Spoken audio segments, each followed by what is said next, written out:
So the story I mentioned is one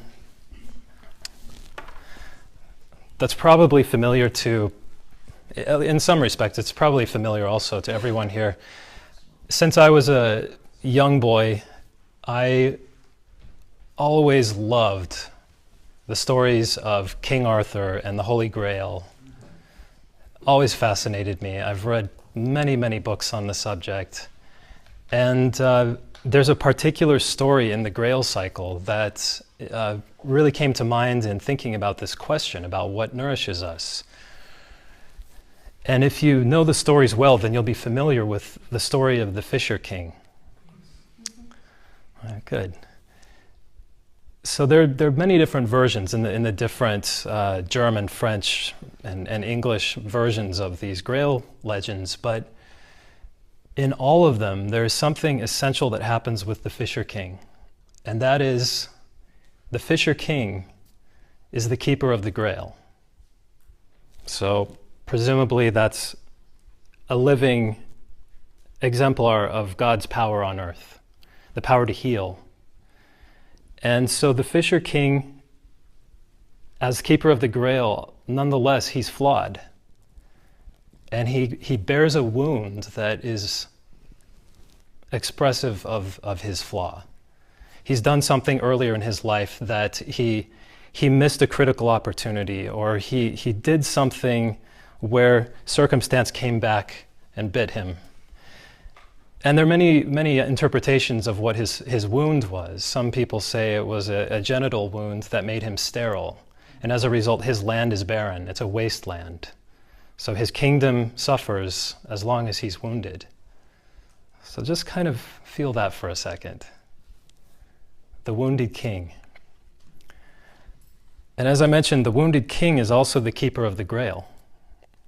So somehow he also has the means to complete his own healing.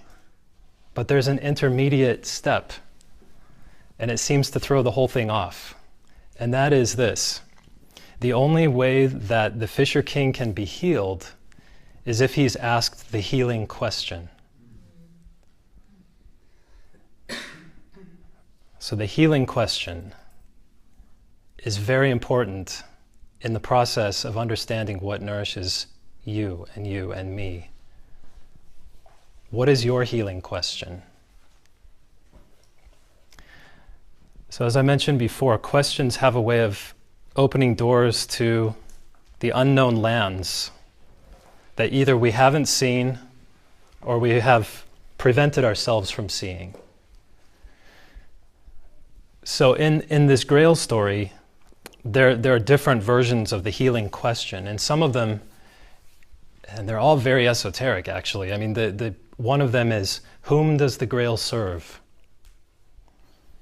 Whom does the Grail serve? The instrument of God's healing, whom does it serve? That's one version of the question. Another question, which came later, it was actually Wagner in his opera.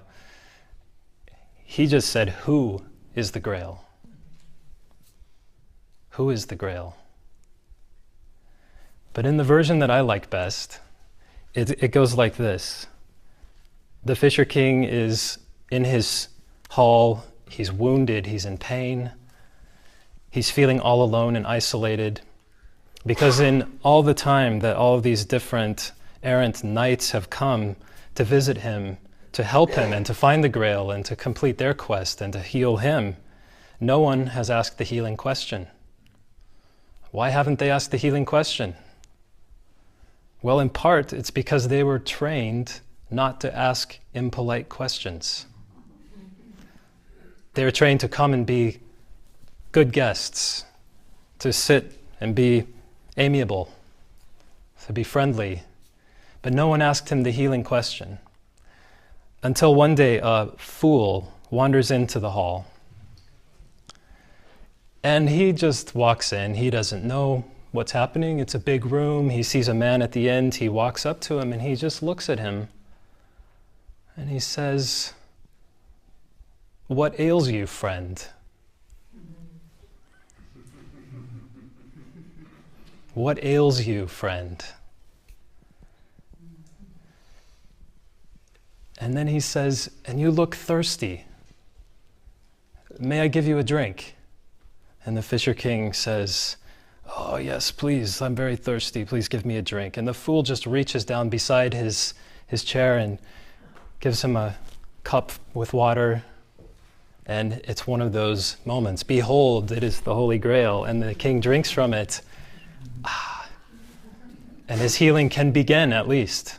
I don't want to say that he was healed spontaneously in that moment, but his healing began. His journey to healing began because he asked, or was asked, the healing question, which opened the door to see what's on the other side. What has he not been seeing? What has he been holding?